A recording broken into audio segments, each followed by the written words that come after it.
Good morning, everyone. How are you guys this morning? Almost the end of another work week. Woohoo! I have a feeling today might be a lot like yesterday was.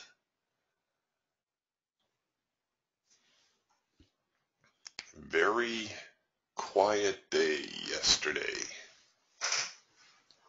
And in spite of the release of some FOMC minutes, the market didn't really do a whole lot. It actually did tail off a little bit in the overnight, which we will take a look at here in just a moment. So this is the NASDAQ. This is on our Falcon Swing Trader. Here was yesterday's session. You see a whole lot of nothing. Little bit of a rally and a little bit of a decline.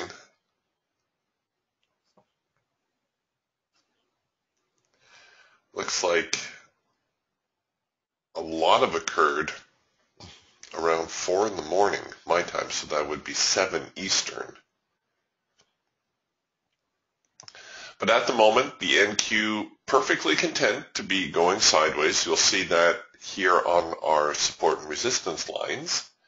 We are stuck right in the middle of the whole mix. We're bouncing off of our median line, bouncing off of primary resistance, sandwiched between primary support.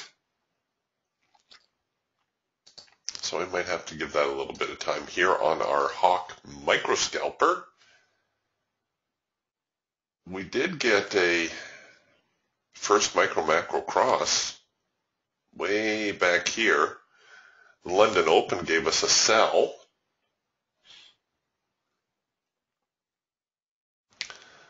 A few more signals actually off of the Hawk scalper, but you'll see right now very much in yellow bar mode, and our filter also chopping up quite a bit.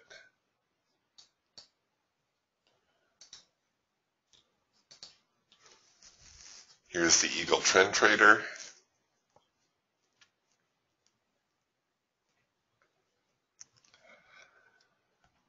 Still very much a mess. See, this tells you that you're in chop also. This is our Trend Trader. Look at our daybreak lines. They're just coming very close together. So if this continues, I might actually, oh, there's another one there. I might actually dial down my brick size a little bit. This is about as small as I care to see a daybreak on the Eagle, on the Trend Trader. This is better. You see how it takes up at least the whole width of the screen? That gives us some decent opportunities, some decent follow through. Every once in a while, you might need to tweak your setting just a little bit. Maybe instead of 12 ticks, take it down to 10. But I might leave well enough alone for today.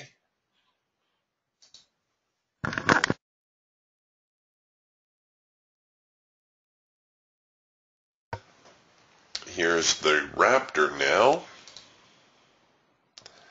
And as you might suspect, showing us more of the same, a whole lot of sideways action, whole lot of bar color changes. I might flip the NQ for the YM because the YM is definitely looking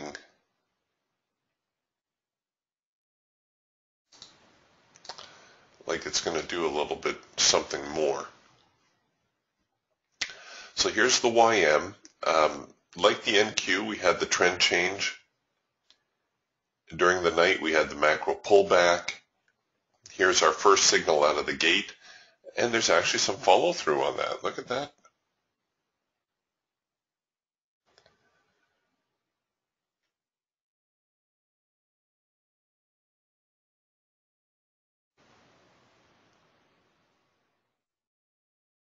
Yeah, look at that. Wow. Nice move lower on the mini Dow. That's the YM. Yeah, like James says, most of the week has been yellow bar mode. That is the truth. Let's take a look at the Falcon here on the mini Dow. Oops. And we had a trend line touch signal here out of the open, and that would have worked out pretty well for us. Curious that we didn't get a trend change signal here at the same time that the hawk scalper was signaling. Very rare that that should happen, but you can see it does happen occasionally.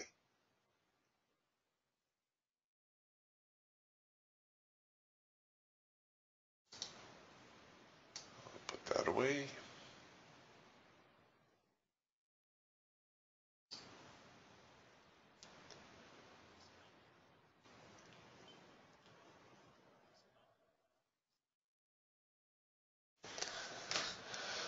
All right, well, we're just going to hang tough here for a moment. Again, the NQ and the YM hardly in sync. The stock market seems to be a little bit on the soft side, and the NASDAQ dragging its heels, to be sure.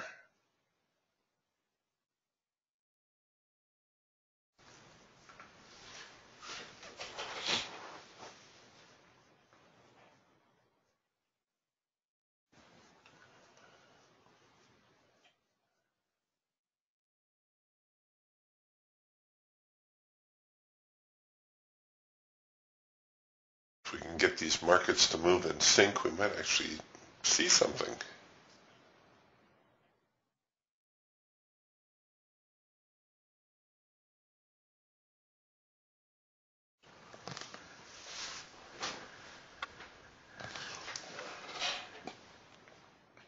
But of course, it's just the first few minutes after the open, so we'll try not to get too excited.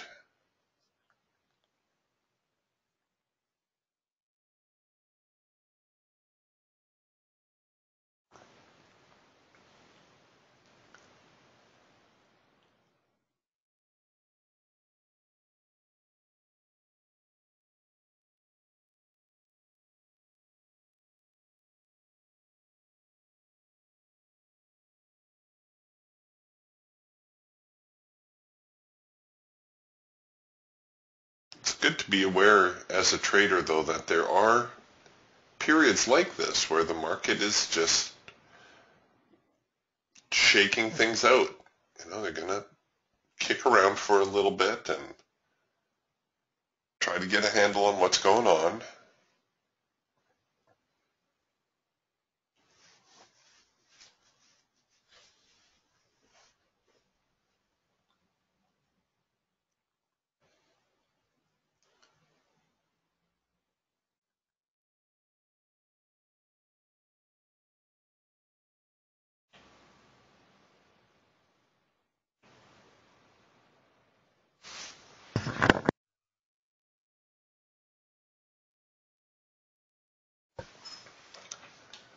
Good time to have a,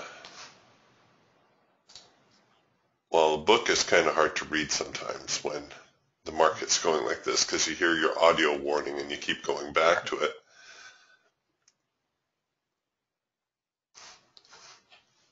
Okay, so here's crude oil.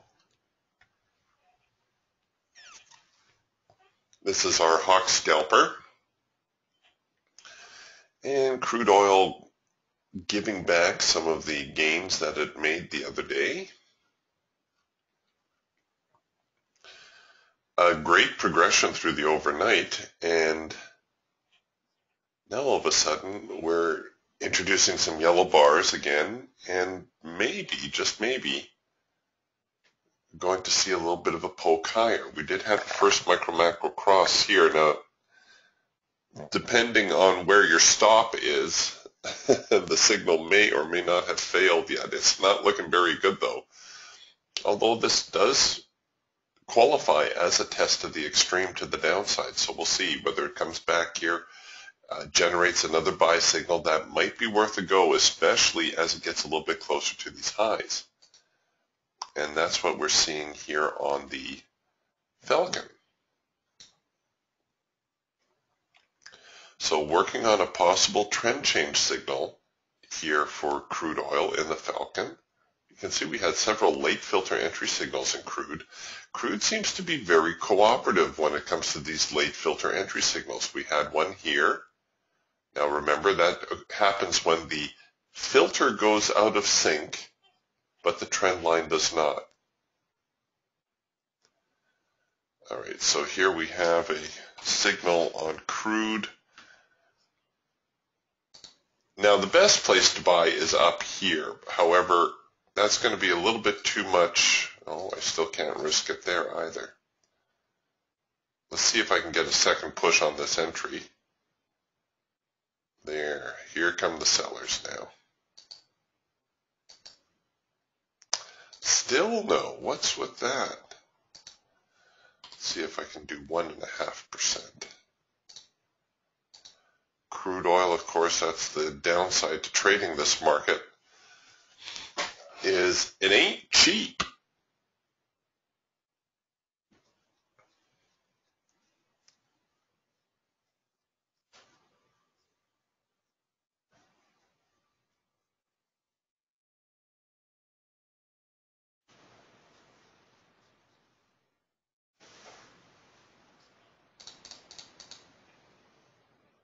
All right, so here come the sellers. Let's see, essentially what we're doing is we're trading into the hard edge of the eagle.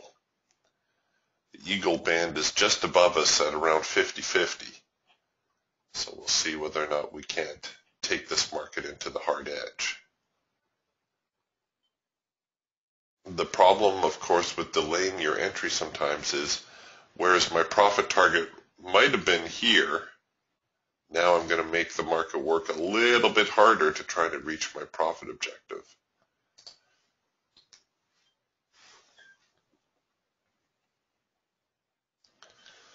We've got a little bit of selling associated with this level now.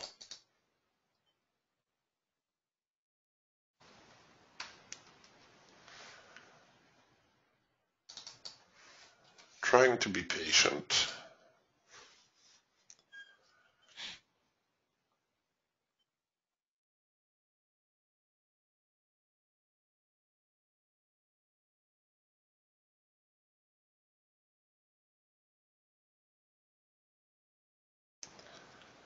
Come on, get up there, crude oil.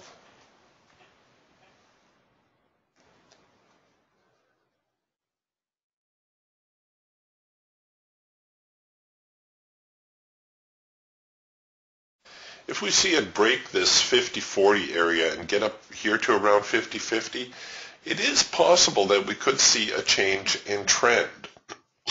And the reason I say that is, well, I don't mean an overall change in trend. We're talking short term now. The reason I say that is when the market overcomes a significant support or resistance area or a swing point. Now, significant is the key phrase here, and it's not very easy to quantify. But if it looks significant, it probably is significant. So if you're looking at this and it seems like a reasonably strong resistance area, we know that once the market breaks through there, we are likely to see two legs or pushes in the direction of the breakout. So what we're working on right now is leg number one. So that makes me fairly confident that we will see another push in here somewhere. The problem, of course, is because this is essentially a counter trend move, there's no way to really gauge how big the second leg will be. Traditionally, the second leg is the strongest of the two. The first two are always going to be the stronger. Sometimes there's going to be a third, which traditionally is a little bit weaker, and if there's a fourth, it's weaker still. Oops, let's do this. And if there's a fifth, and I think it's time to get this trade to break even, if there's a fifth, it'll be weaker still, and you're going to see that the market is doing this type of thing, where it starts to lose its upward momentum, and actually starts going sideways, and then, of course, eventually it goes like that.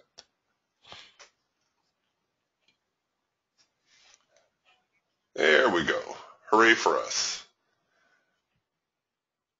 I considered using the primary support here as a target, and remains to be seen whether or not that would have been a good objective.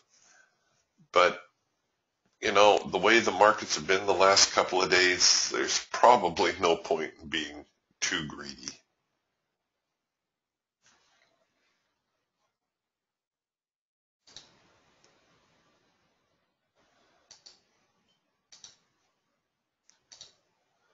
Okay, so providing I avoid doing anything stupid,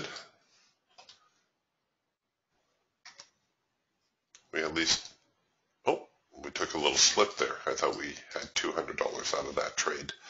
That's all right.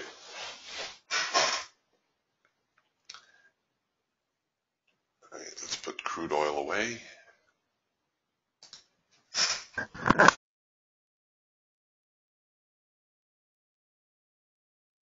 Into that hard edge now on the eagle, so we might see a reaction there, or we should anticipate a reaction there.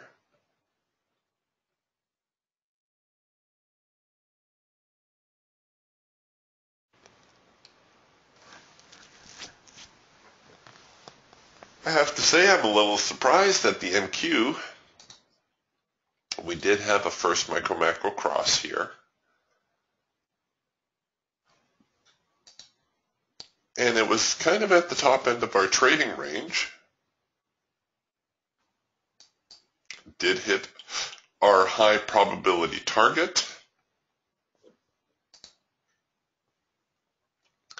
Had a late filter entry here also on the NQ on our Falcon. Still working on reaching our target there.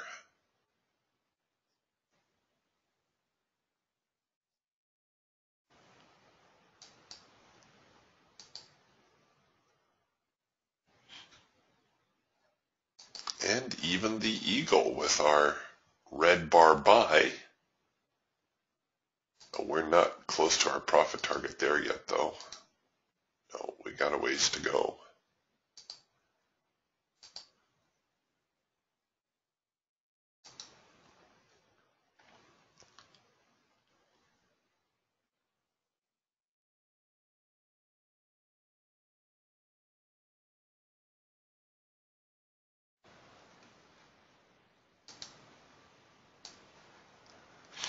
Okay, like I said, the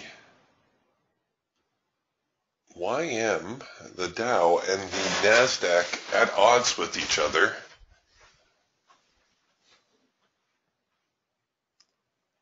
Here is the Dow, and it was flashing a warning dot here on our Eagle Trend Trader just for a moment for a possible sell signal.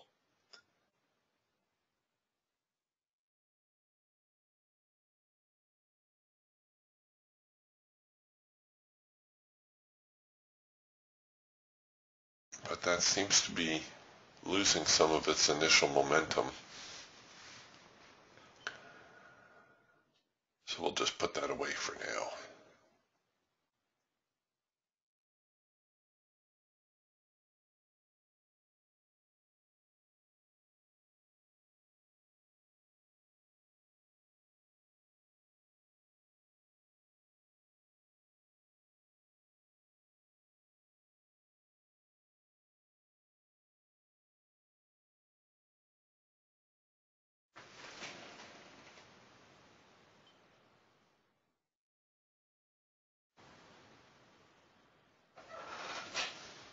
Yeah, there they go. Wow.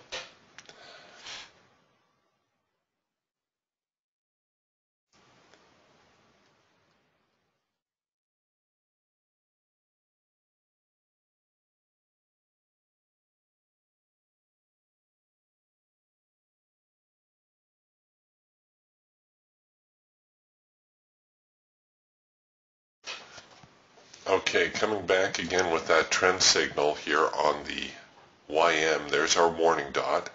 I know the hash mark is going to print right down here. I do have my ATR. A lot of times I like to get the ATR in sync. So you could enter just below the ATR. I might take this one on the hash mark, and let's see, can I cover it up beyond that swing? Ooh, I can.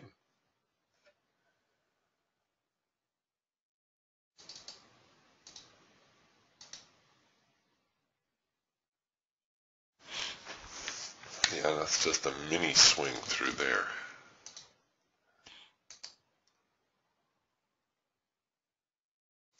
Okay, I might have to disable my stops if I'm going to try to give this trade a little bit more room. Alternatively, I could try to give it, just go above this swing here. But I think I can always roll it in.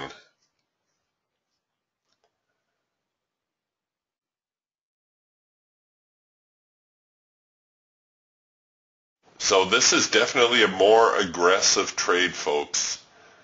I'm looking for the Dow to bounce off of that, this support area, honor it now as resistance.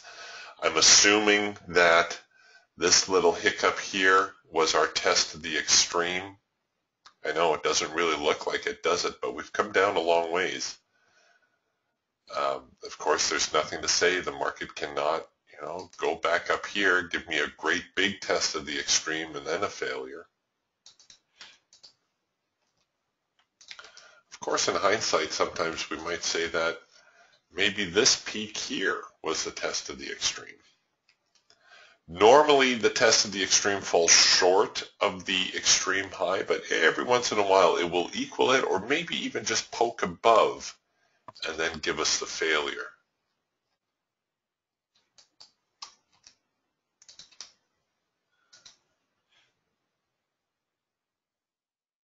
So, like I say, a much more aggressive posture on the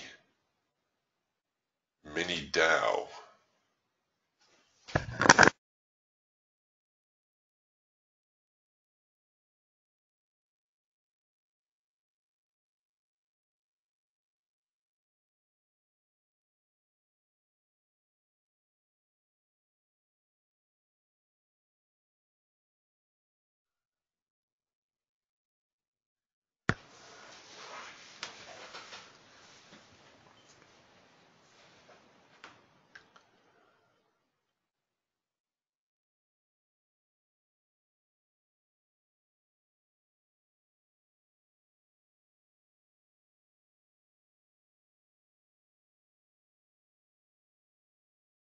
Yeah, once again, there goes the NQ higher. And the Dow trying to head lower. Maybe.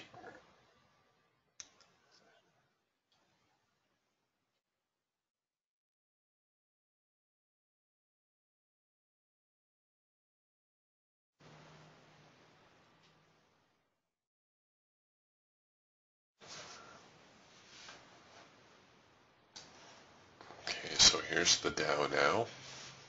We have generated our sell signal.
Come on, Dow. Oh, well. We'll park that again.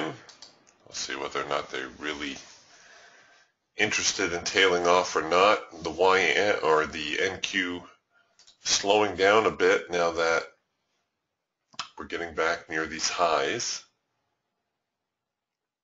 If you did take this trade, let's see, where was our red bar buy? Right there. Probably a pretty good time to think about doing something with those stops. Maybe at the very least bringing them below this candle with this tail on it, or perhaps even break even or better.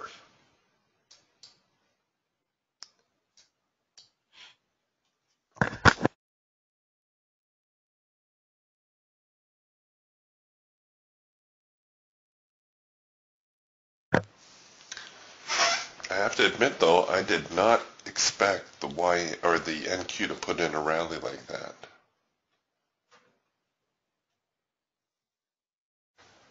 And it's making me a little bit nervous about my attempts to sell.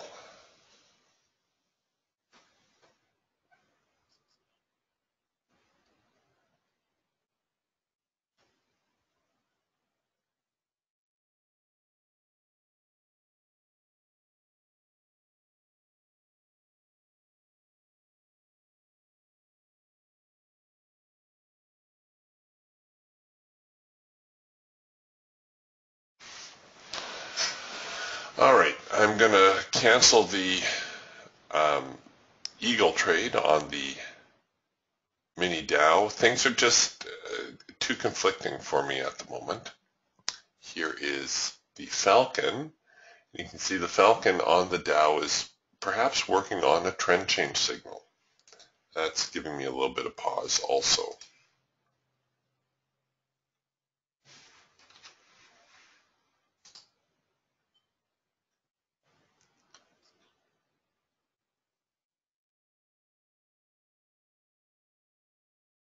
And the NQ seems to be pulling everything higher.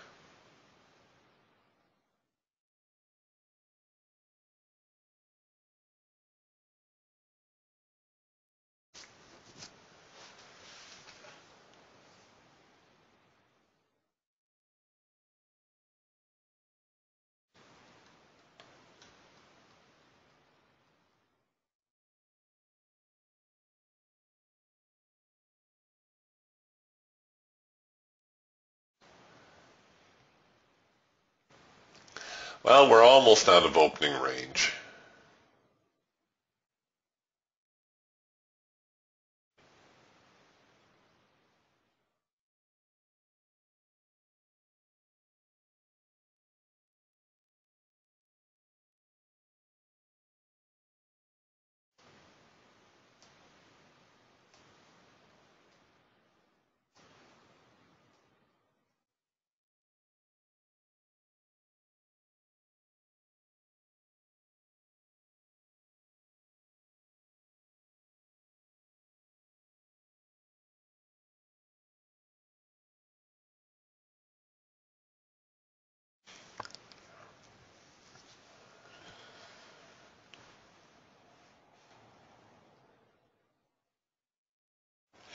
I think the Eagle is the only one here on the NQ whose signal is still looking for its profit objective, although we're a lot closer.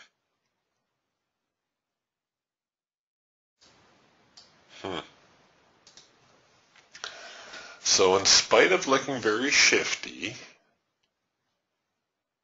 the NQ gave solid signals right out of the gate.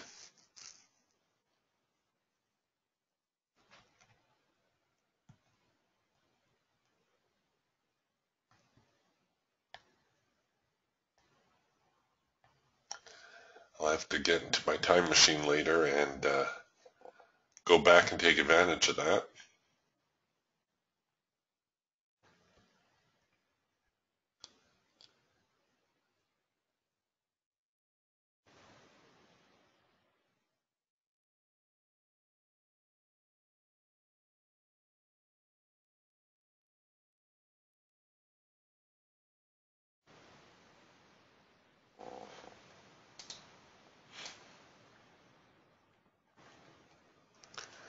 So here's the YM now on the Hawk. You can see introduction of yellow bars and so forth, making things a little bit more unsettled.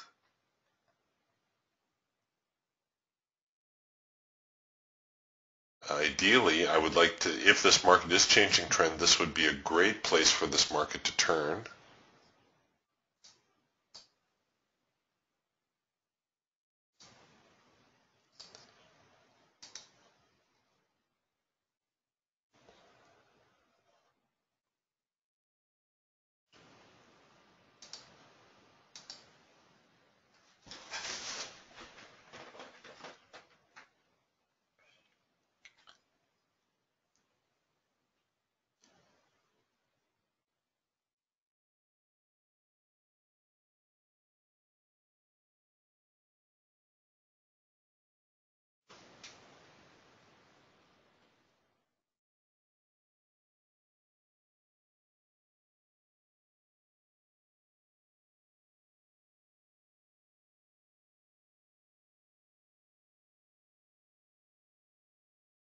Oh, maybe I was a little bit too quick pulling that Dow trade. The Dow starting to head a little bit lower now.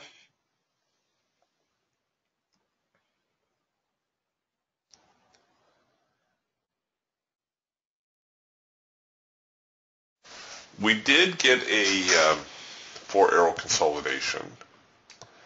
When we looked at this a moment ago, there were still only 3 arrows, and I almost mentioned something.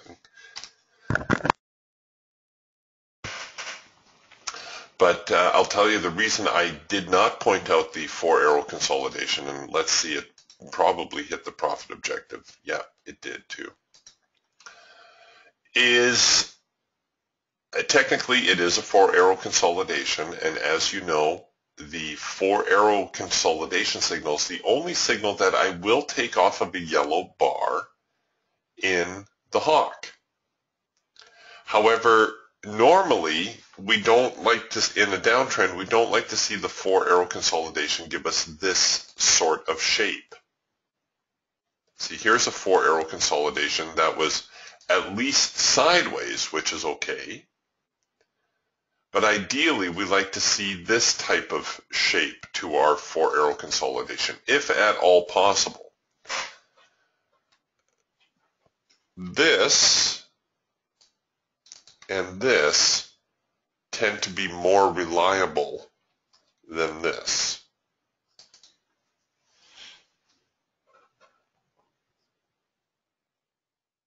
But you can see it worked out regardless.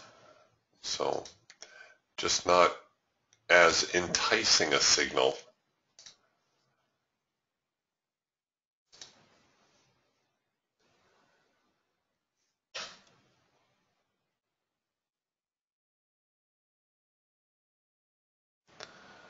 All right, well, I'm going to let them thrash about here for a moment, see if they can't make up their minds which way they want to go.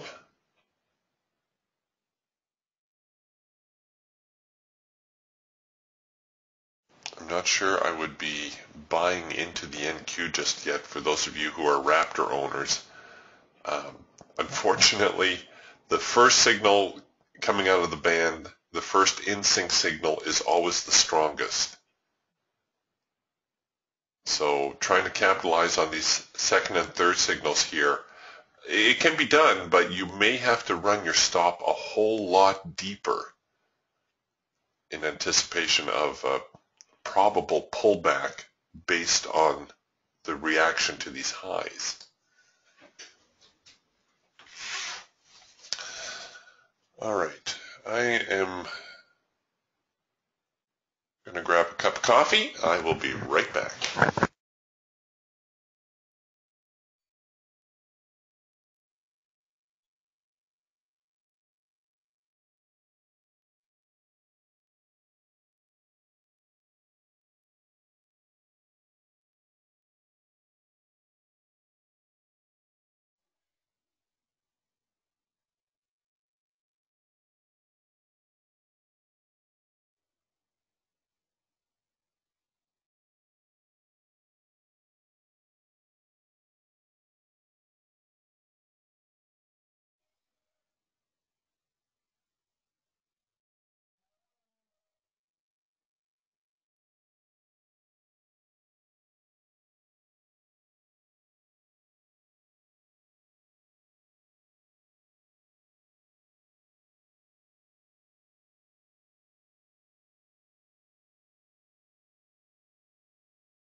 Okay, what did I miss?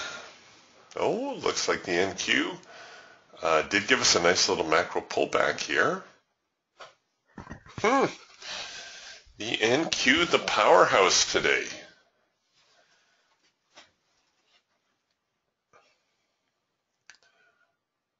All right, the YM also getting a little bit stronger at the moment. So we'll see. We might have a buying opportunity here yet.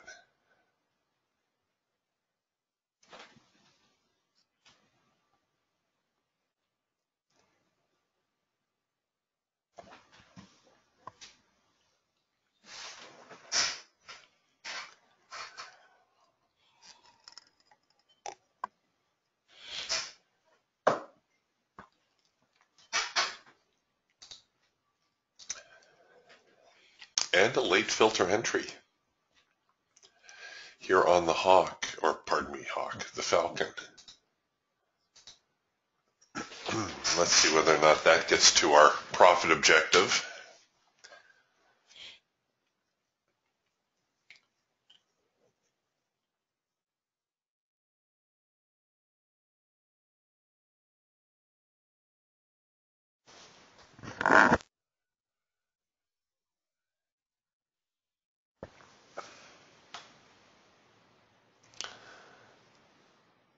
A little bit of nail biting going on now as sellers try to pile on. Notice the distance between our support and resistance lines, how tight everything is. Things don't loosen up for a bit until levels get a little bit higher. Even then, they don't loosen up very much.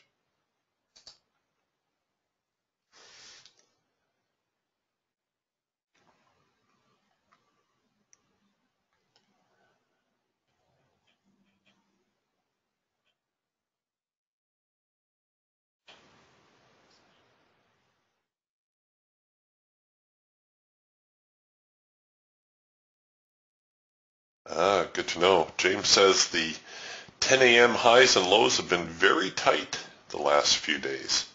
Again, confirming the congestion that the market's been seeing. What did I read? The talking heads are calling it, the market is patient. That's what the market is. It's patient. I don't know. Political correctness just kills me. Like, the market's dead. Dead, dead, dead. No, it's patient.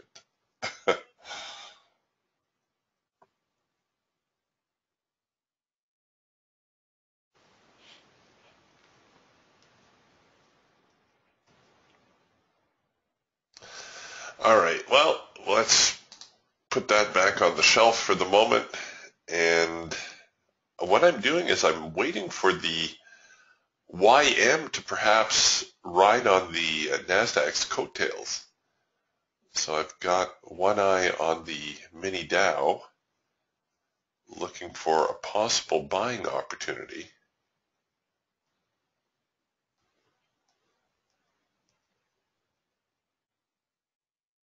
And I don't really have a clean signal just yet. Possible first micro-macro cross, but it's not all in sync. This would be a very good test of the extreme being down here. So now we can expect the market, if it continues above these highs, to perhaps put in a little bit of a rally.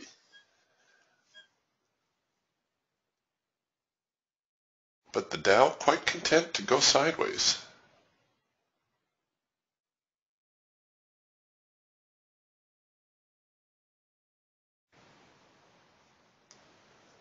At least for the time being.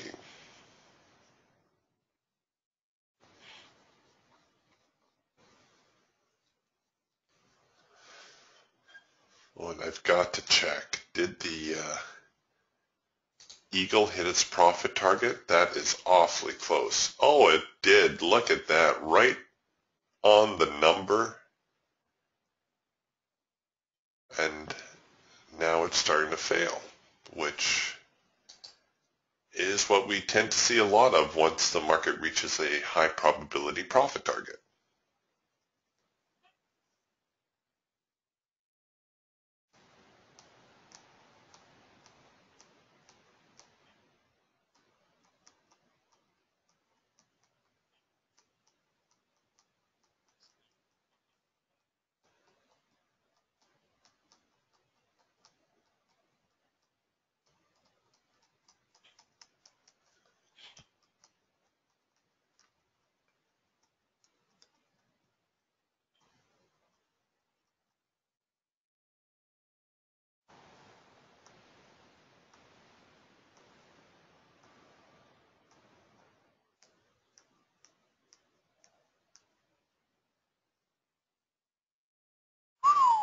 Look at them go.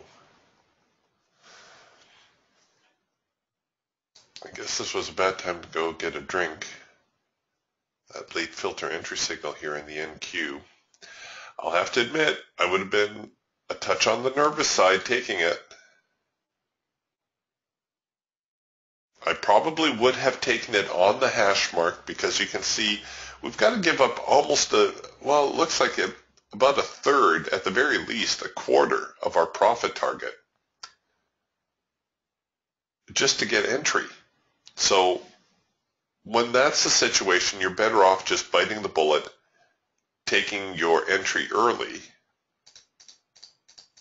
and there you go. Just kissing the profit target right now. At the very least, I'd probably have my stop below the low of this candle right next door. But it does look like the NQ is going to find that profit objective also. So what started out looking like a very dismal day would have had some very nice results.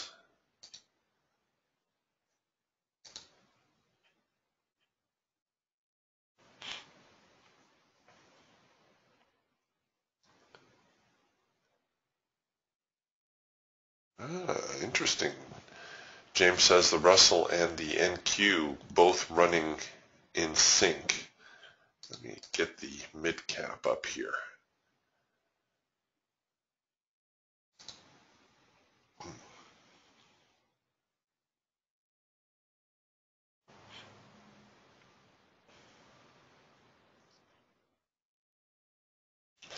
Yeah, the Dow started off well, but has since fallen a little bit flat.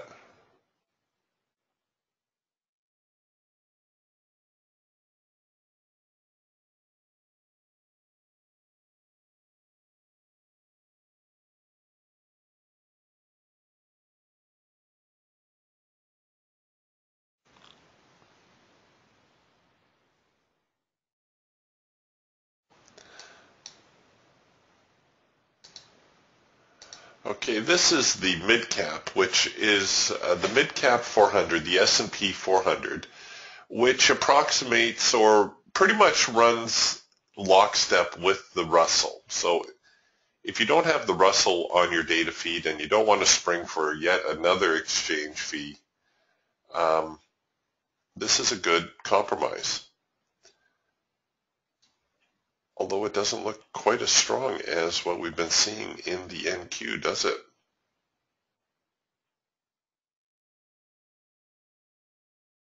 No, it sure does not.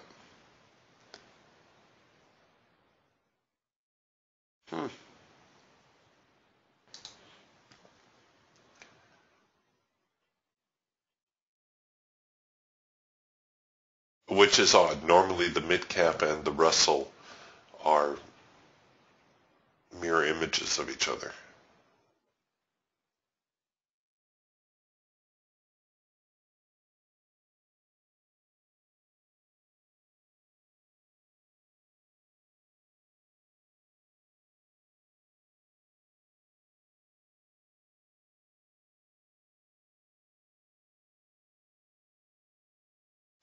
Yeah, I think you're right, James. James is also watching a banking index, And he says the banks are the issue. We need them to rally. I think you're right. I think that's not uncommon for the banks to hold the stock market down. I think that's where the expression comes from, don't bet against the bank, or something like that.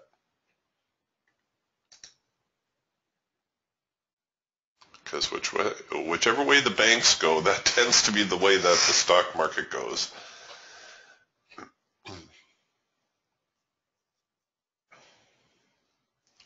Unless you're the NQ, then you do what you want to do.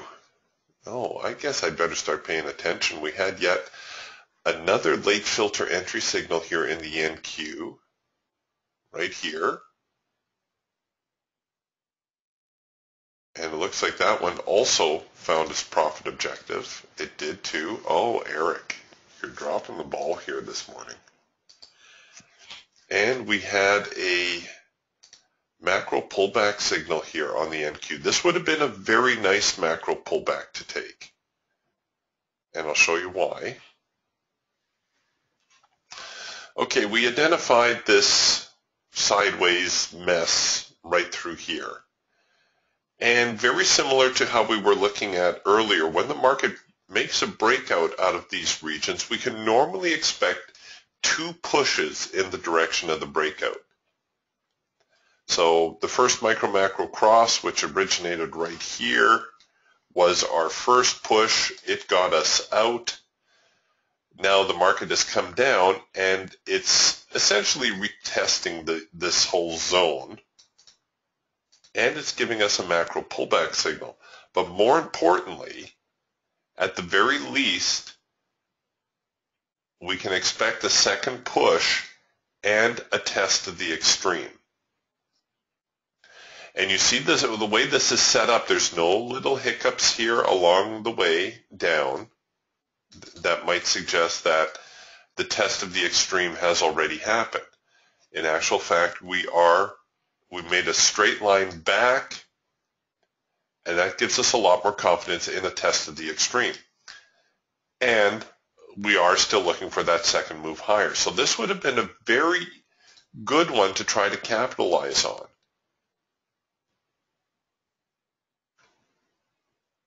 And you can see that it rallied really without any hesitation. So good opportunity there.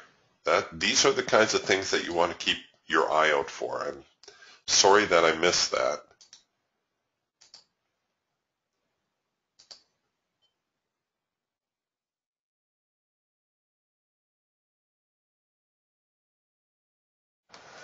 Jim's asking, what's the brick size for the mid cap? I go with the default brick sizes, so 6 ticks on the Hawk, 8 ticks on the Falcon and Raptor, and 12 ticks on the Eagle. Those will be your brick sizes for any instrument that trades at $10 a tick or less. For those that are starting to trade at $12.50 a tick and higher, I normally go to a 4 Hawk, 4 Eagle, or pardon me, 4 Falcon, 6 Eagle. For the most part, I still leave the Raptor on the default size, unless it's very slow generating signals.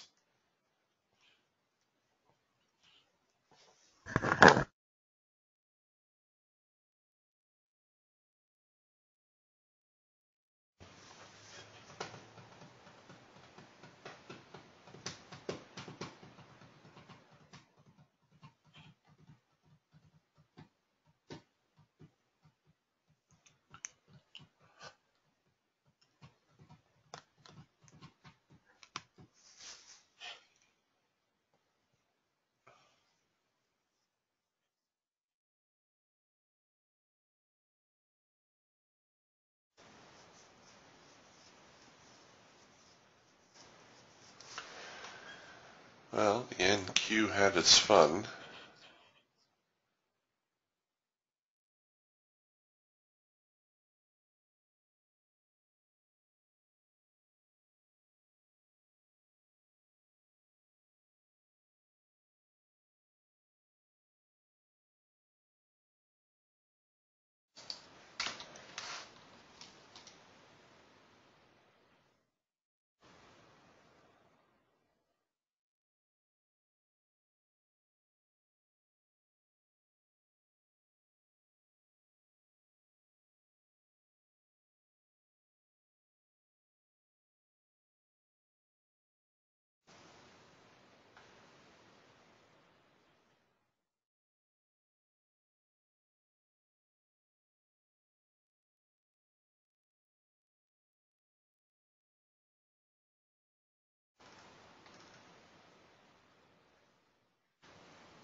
certainly slowing down a little bit now, which shouldn't be a real surprise after a rally like that.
Has it been a Steve Jobs sighting or what's going on?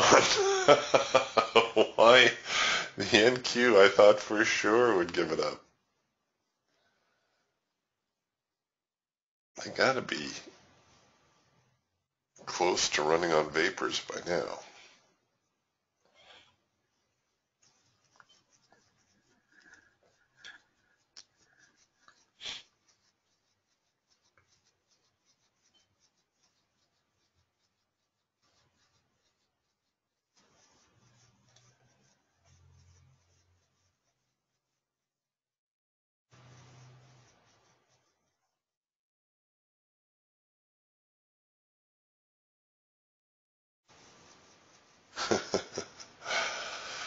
Jim says the YM's testing the 10 a.m. highs. Yahoo!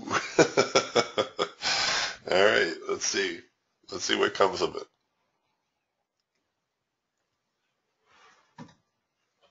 It is also testing the hard edge here on our eagle.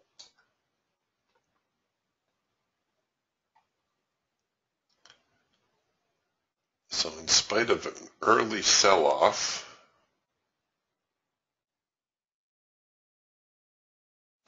there wasn't really much going on. Not yet, anyway. Not in the YM. Of course, the Nasdaq's just been on fire.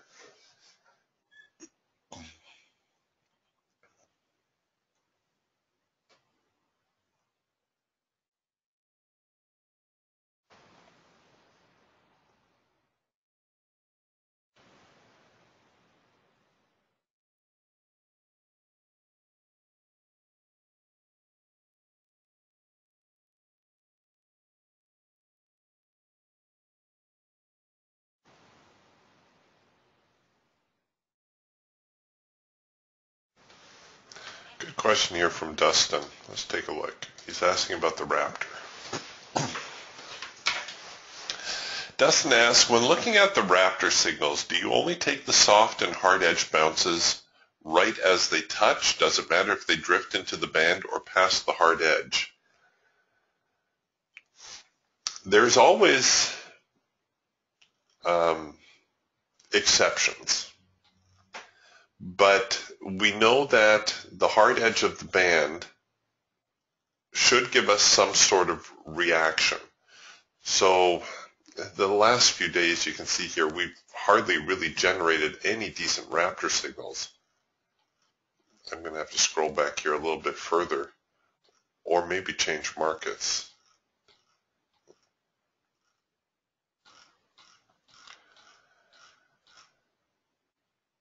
Okay, here is, oh, actually, let's go down here. Here's something that's a little bit more in the ideal phase.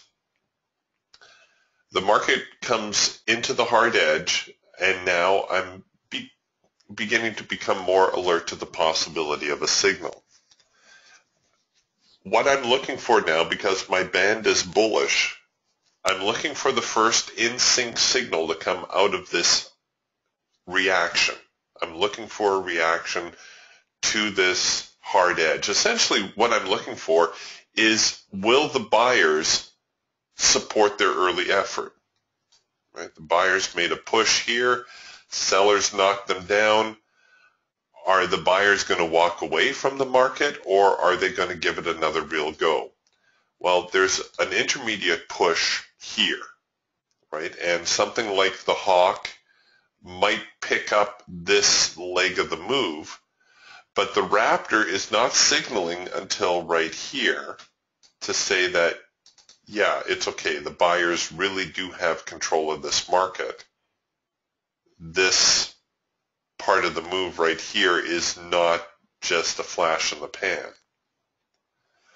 So whenever you see a trend or a change in trend, and the market has made a high and now all of a sudden you've had this retracement into the hard edge, you're looking for some sort of reaction. Ideally, the market will come, touch the hard edge, and then react out of there. But sometimes it will drift through the hard edge. So I'm still paying attention to my band. My band did not change direction, so I'm still primarily bullish, and I would get more interested in buying off of a signal like this. Now, when a trend is well established, you can get a soft edge bounce. And it's okay, same thing, it's okay if the market drifts into the soft edge or into the band.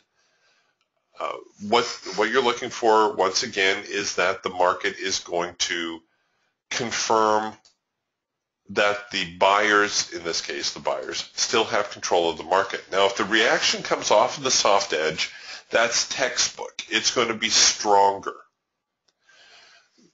than if it drifts into the band itself. The reason is that once the market drifts into the band, there's a very real possibility that you're going to get that double pullback into the hard edge, and then you're going to get your signal. So this is the tricky part. Ideally, I like to see the reaction come just as we touch the soft edge, or maybe if we even come up a little bit short, or maybe drift into it just a little bit. But once we start getting a little bit deeper into the band, then I start to get a little bit more hesitant. Now let's see, did that actually work out? Is it going to make a liar out of me? Well, it took a little bit of heat. We really didn't have a signal here, so I shouldn't pretend that we had a signal here. But we've drifted into the band. Once again, this is the buyers showing that they're going to try to recover. Here come the sellers. Here come the buyers, and here's our first in-sync signal.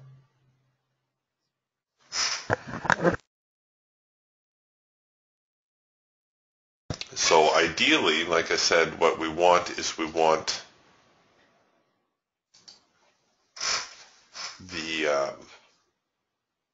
the market to react closer to the band. Let's take a look here at the mini Dow and see what that's looking like.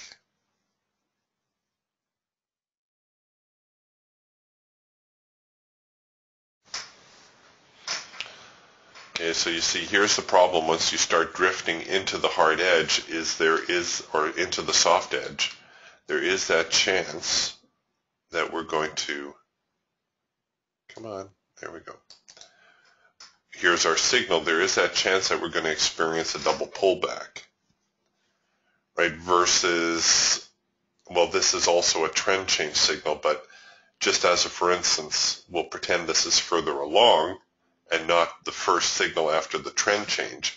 If we get a little bounce off the soft edge, that's actually showing us a little bit more momentum. The band itself it identifies a neutral zone for the market. And, you know, just like Star Trek, whenever Captain Kirk went into the neutral zone, he always got into trouble, right? Those darn Romulans. See, here was just a touch in the neutral zone, and we come out and we generate a signal. But this soft edge bounce was preceded by a hard edge bounce.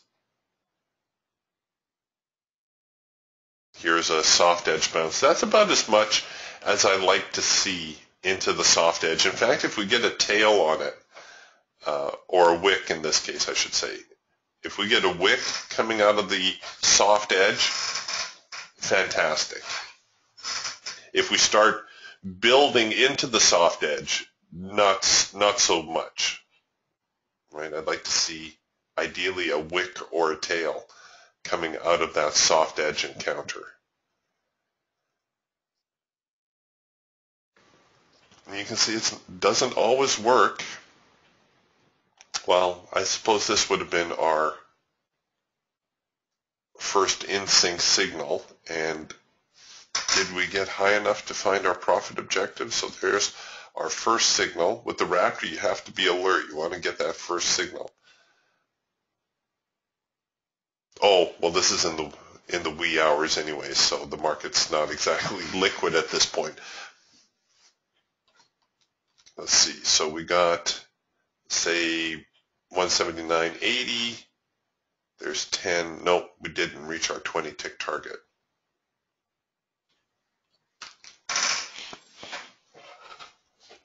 That would have been during the Asian session. Now I'm still looking at these things, and for you Raptor owners, I'm going to be putting together a Raptor cheat sheet pretty quick. If you've spotted signals on the Raptor that you find to be fairly reliable, I would appreciate it if you would share them. We get a lot of these yellow, blue, yellow, red bar combinations, and sometimes they can have very desirable results, or certainly enough to reach our first profit objective.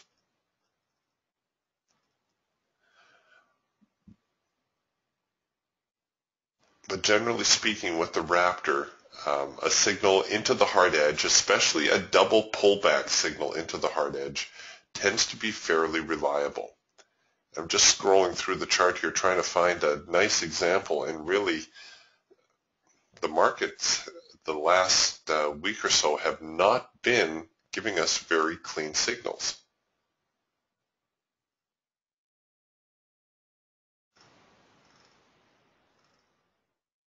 Yeah, all right. Well, I won't waste your time with that any longer.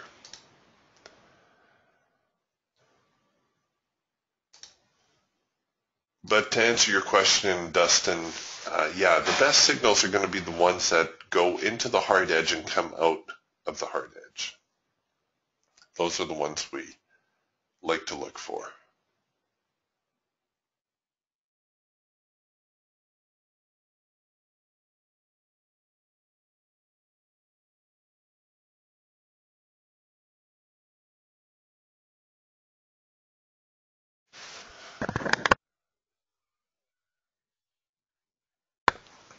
Curtis is asking about an Eagle cheat sheet. Yes, that's on my list. I said I'd have one for you guys by the end of February, and I'm working at it every chance I get. Unfortunately, I don't get that many chances, but you've been very patient with me. I go over the signals all the time in the room, which has been part of the reason I've been a little bit lax getting the cheat sheets done. I did the hawk first because most people seem to be confused by the hawk. It seemed to be too busy for some people, and I did the hawk cheat sheet first. But the eagle signals are pretty basic, really. With the eagle, one of our strongest signals, and this is counterintuitive because it's different than our other tools, is our red bar buy in an uptrend or our green bar sell in a downtrend. And it always comes off of a hard edge reaction. Market comes into the hard edge, gives us a red bar, but a buy signal. Let me roll this over so you can see how it might have looked real time. So we've got red bars, but look, we're printing a green buy signal. We are in sync with our ATR filter, and we are in sync with our Eagle filter. very reliable signal. I know you're asking, well, Eric, why didn't you take it? Well, this one actually came pre-market. This is the one I'm kicking myself over, is our with trend signal coming off of the hard edge in sync with the ATR filter and our Eagle filter. Very reliable signal. Here's another one that occurred in the wee hours. In sync with the ATR filter, in sync with the band, all green, very reliable signal. So those are your primary signals in the Eagle. You can see we had a in-sync signal here also. Like the Raptor, however, the early signals tend to be the easier ones to take. Once you get up here, now watch, it's going to make a liar out of me again. It's probably halfway to its next profit objective.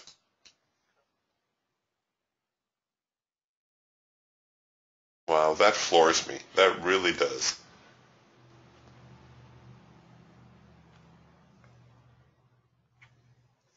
But there you go. It's an in-sync signal. The ATR is in sync, band is in sync, filter is in sync. So those are your basic Eagle signals. Then we also have our counter-trend signal, which we refer to as our rule of three. And I might have to bring over a crude oil chart to show you that one.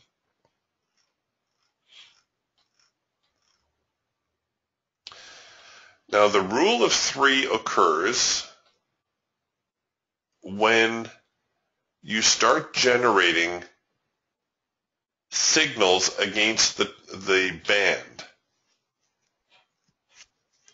So here we have a bullish band. It's just temporarily bullish, and all of a sudden we're starting to generate sell signals. We're going to pretend for a moment that there was a sell signal right here also. It was only one tick away from producing a sell signal. But let's say we're producing selling signals against a bullish band. Normally, after the third sell signal, or at the third sell signals, we would expect the market to change directions and go in the counter-trend direction.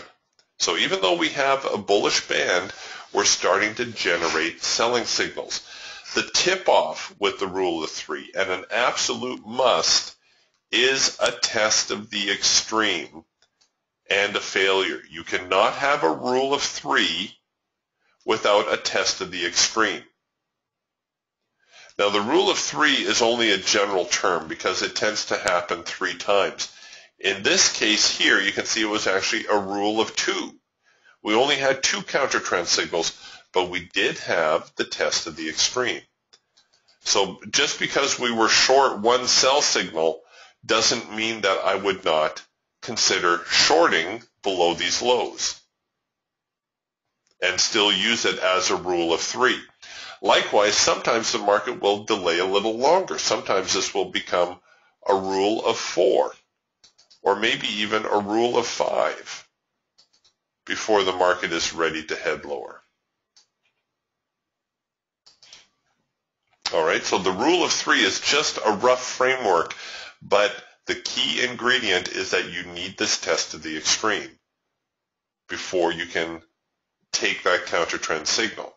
Now, if you follow any chart, and this is a useful exercise to do, go through any chart that's had a little bit of a trend to it, and then look at the trend change and see if you can spot the rule of 3. Here it is, 1, 2, 3. 3 sell signals against a bullish band. And what happens after that? The market starts to go the other way. Let's go down here. The market's in a downtrend. What happens? We get 1, 2, 3 signals. Oh, well, okay, it's already drifted into a bullish band, so these signals didn't generate fast enough. But let's pretend just for a moment, just in this room, that the band is still down here, that the band is still bearish. Then we would have our rule of 3. When the market is like this, and I'm hoping that you can start to see how choppy this market is compared to this, rule of 3s do not apply. You're going to get a lot of rule of 3s without any follow through. Here's a rule of 3. 1, 2, 3 signals against a bullish band, but of course the market did not have very much follow through. And why is that? Well, you just need to take a look at what the market's been doing here. Terribly, terribly choppy. Now, a lot of times with the counter trend signals, and this is true for all our counter trend signals, you do not need to trade the counter trend signal per se. What you can do is you can use it as an early warning, because chances are very strong if this rule of 3 develops into a new bearish trend, we will see a sell signal print somewhere right about here. That's something that you can see as well. If you go through your charts and you look for your rule of 3s, even though this one, developed into a with trend signal, you're going to get a proper buy signal somewhere after that trend changes. So here's our rule of 3. Here's our with trend signal. So even if you didn't take advantage of this rule of 3 counter trend signal, if you just wanted to use it as an early warning that maybe the trend is changing over, you still had an opportunity to get in here. You still would have had opportunities with your Hawk and Falcon. So you certainly don't need to rush into these.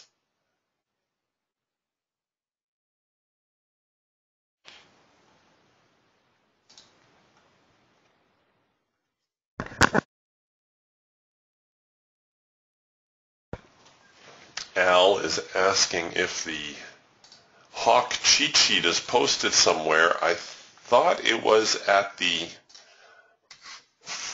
members area, but if not, you can email me and I will pass it on to you. And I'll send you my email address right now. So if anybody wants that Hawk cheat sheet, and I'll show it to you once again. I'm sure you guys have seen it before, or most of you should have seen it before.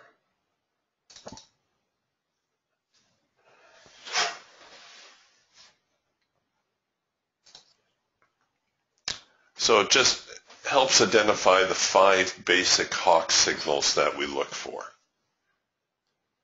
These are your highest probability signals when it comes to your Hawk scalper.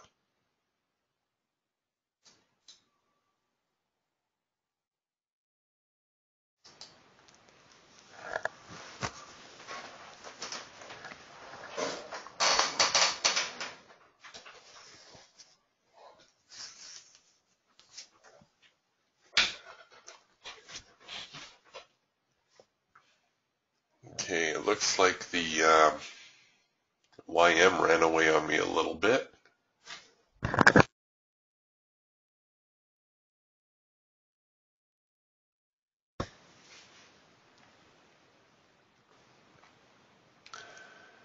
And crude oil is turning over once again.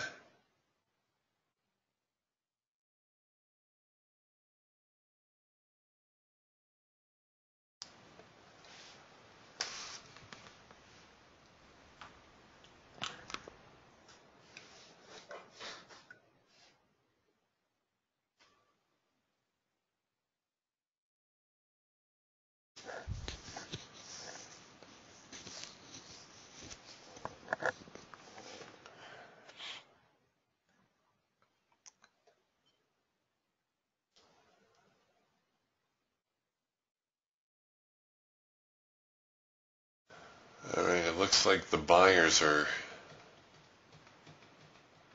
not as crazy about buying as they were early on.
Okay, so here's the Raptor on the NASDAQ. What I'm doing is I'm just looking for roughly where this market finally started its rally. There would be a significant swing high right there, broke through, that's leg number one. A little bit of a retracement, a lot more sideways action.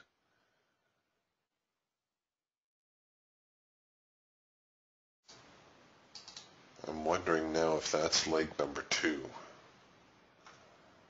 or if it reset itself when it got back down here.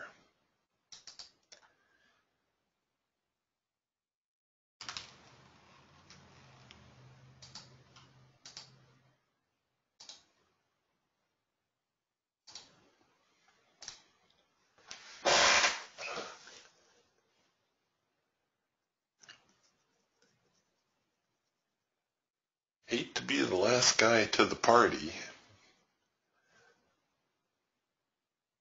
but I'm not sure we're going to see the NQ rally much more than what it has already today.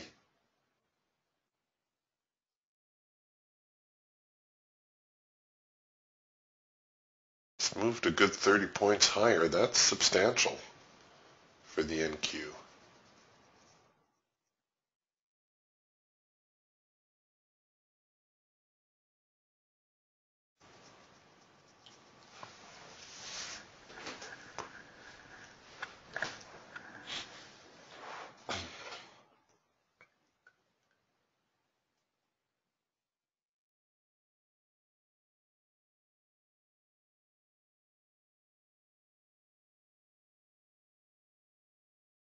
The Dow, however, has a little bit of catching up to do.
Wow. Is my data feed still on? Oh, everything's ground to a halt.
watching crude oil for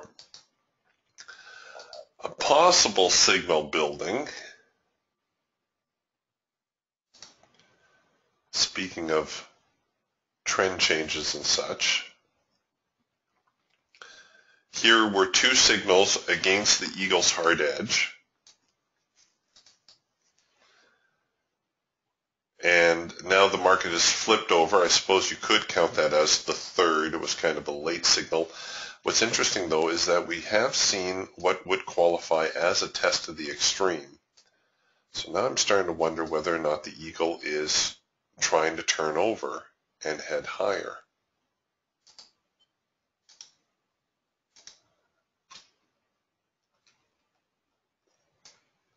Or has this whole thing just been an extended bear flag?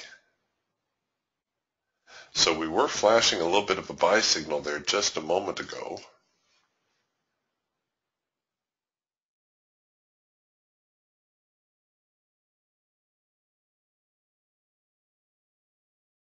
Oh, right. Yes. Thank you, Denton. I forgot, holiday this week. Today is inventory report. That's what the holdup is. Thank you. Yes, the inventory report was not out Wednesday. It came out. It's coming out today. And in a few minutes' time, no less. So sometimes what I like to do for inventory, for crude inventory in particular, is if I have a defined range, a defined support or resistance area, I will bracket the trade and use an OCO order to trade the breakout, either higher or lower. Now, unfortunately, unless this market starts heading a little bit higher over the next couple minutes, it doesn't really look like we have much of a range. I could, I suppose, bracket a sell down here and a buy above these highs. And this is crude oil after all. It's not out of the realm of crude oil to span these types of ranges.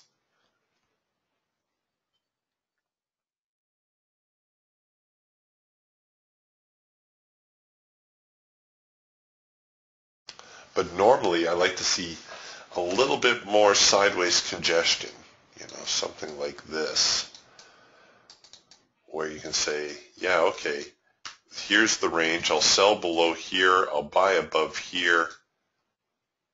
And then just let the inventory report determine which way the market's going to move.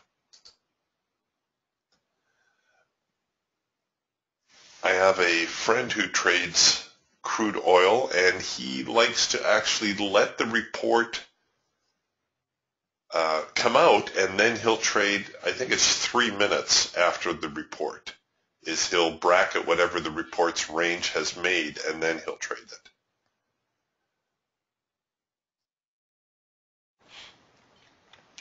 Now, I am in Sim here today, so I'm just showing you how this would work. This is not as nicely a defined range as I would like to see, so I try to alert you guys to good trades that you may want to follow me in on, but this might not be one of them. So if you choose to trade the inventory report, which is coming out in about a minute, you pays your nickels, you takes your chances. You can see, though, from this range here, from this morning, that the market is trading right about in the middle of this range, isn't it? If we took this high and low right through here, we're trading right about in the heart of it. Oh, there we go.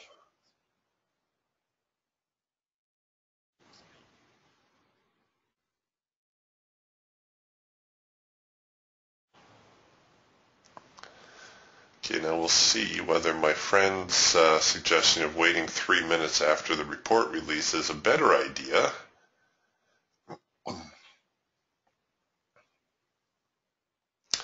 Because the problem with crude inventories is very often you'll get a fake move out of the report.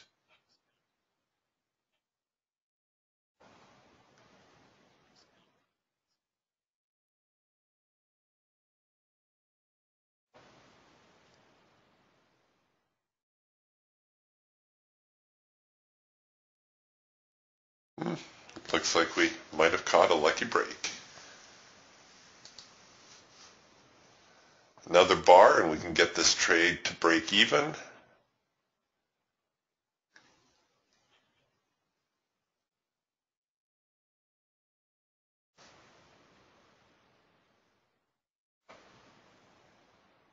There we go.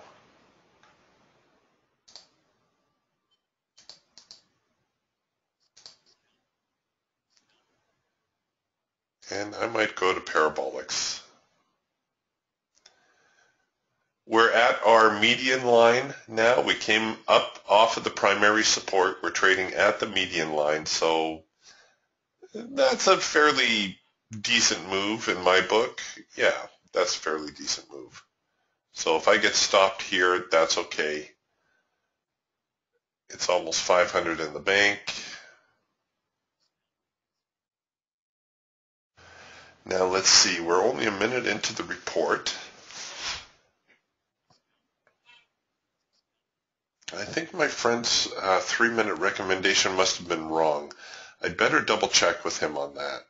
Maybe it was only a minute into the report. Oh, although we are, here's the second, we're working on the second minute now.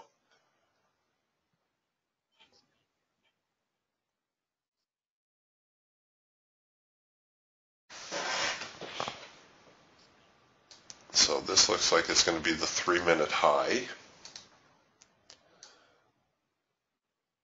And the report initiated right here.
Okay, so here's the 3rd minute now. Let's see if we get a swing.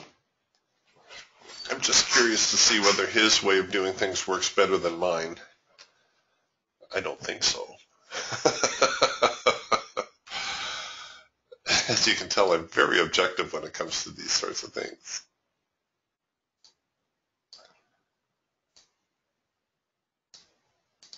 It's like my wife likes to say, teamwork is a bunch of people doing things my way.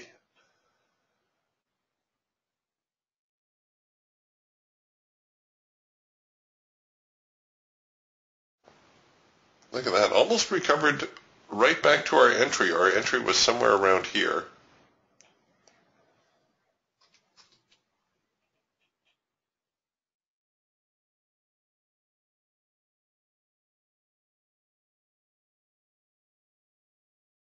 Okay, and here comes the buying support.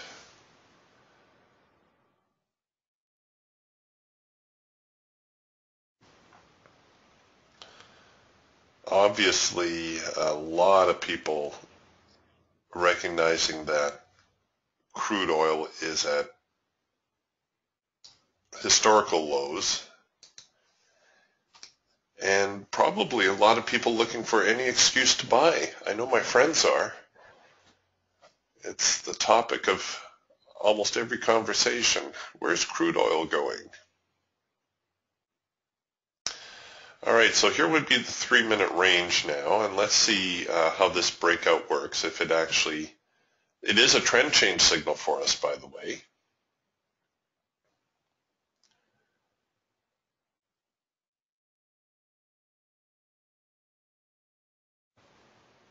And we are back into the hard edge on the eagle. So according to the way my friend does things, this would be 3 minutes later, and that would be the range, and now he would be shorting.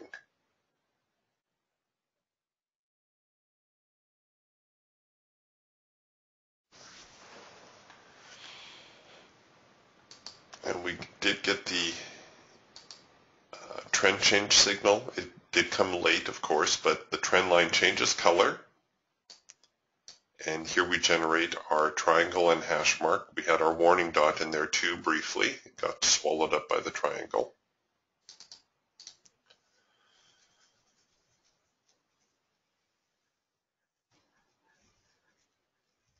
And we're kicking back down here at primary support, which is where we rallied from the last time.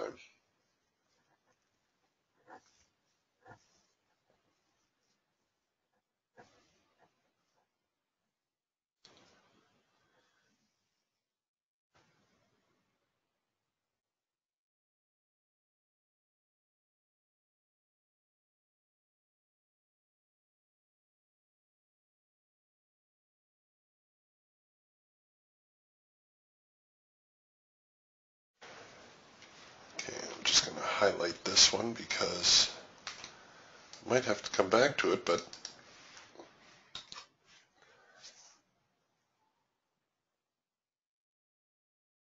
so far I'm not sure that his method is much better.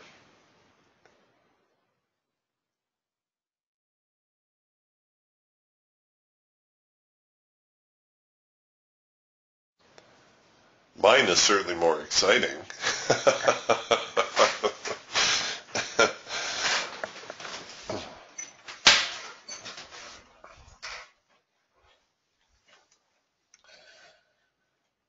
All right, I'm going to put this back on the shelf. We'll look at that a little bit later. The NASDAQ turning over a little bit. No big surprise there.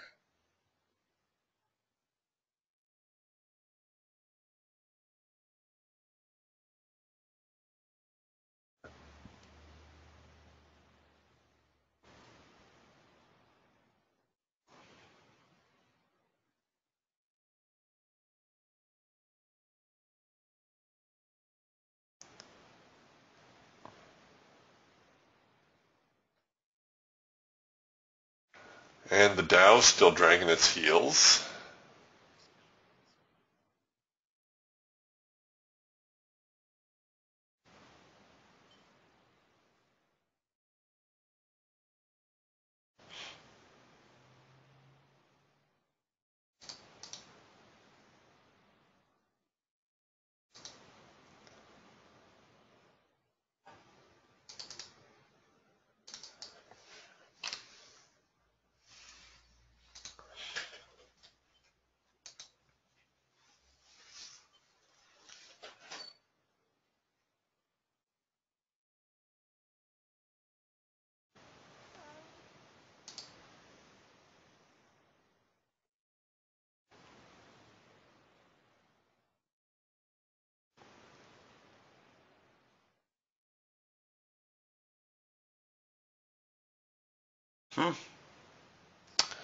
James says the advanced decline is almost even up. 1400 to the good, 1500 to the negative.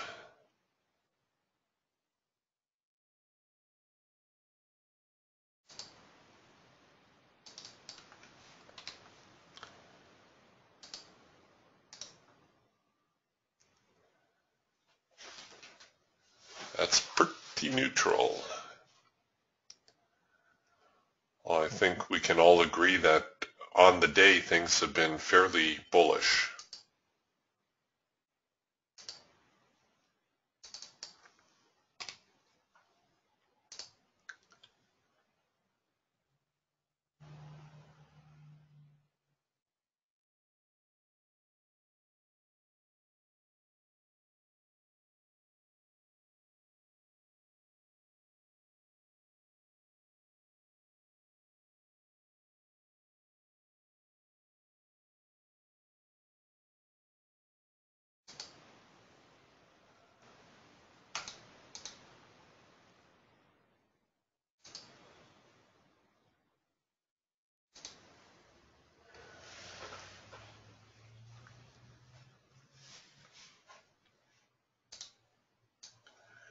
All right, so here was the crude oil trade.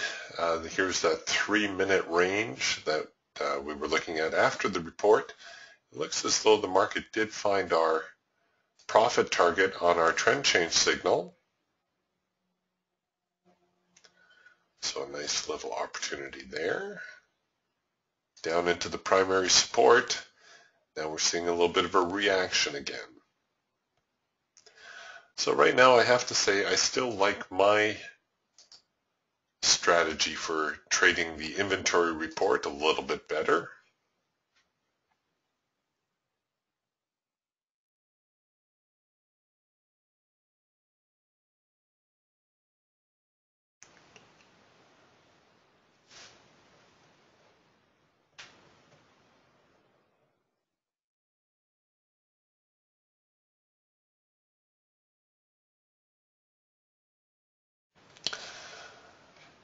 And I'm just taking a look at the E-mini just for a change of pace. Here's the E-mini on the Falcon.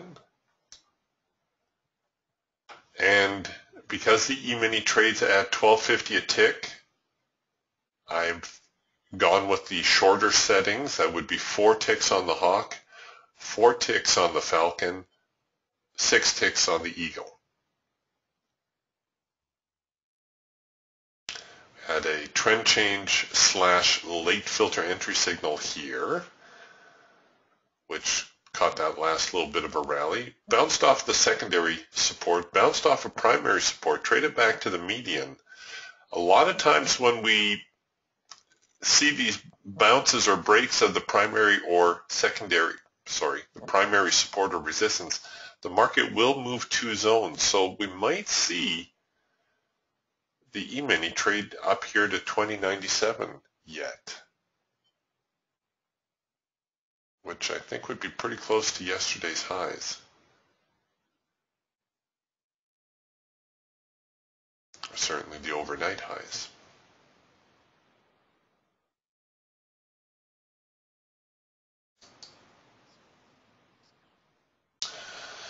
All right, you guys, if you are trading this afternoon, well, the market, without question, is a little bit more bullish, although recent activity suggests that they're really starting to run out of steam. Here on the NQ, we're getting another macro pullback signal. We know that we normally only see 2 macro pullbacks within a trend. So we'll probably still see the NQ make a rally here, if nothing else, to test these highs before possibly fading a little bit and tailing off.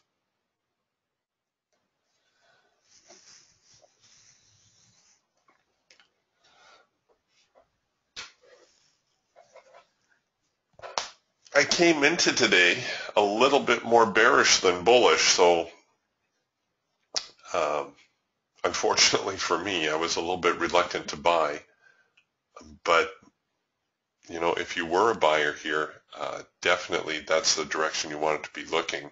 Crude oil, I think the early rally out of crude, we want to stay bullish on crude also. And it looks like the E-mini and the Dow are also coming back with yet another buy signal. So optimistically bullish and cautiously bearish, I suppose, would be the way to look at today's session. I've got a doctor's appointment at the top of the hour, so I'm going to close the room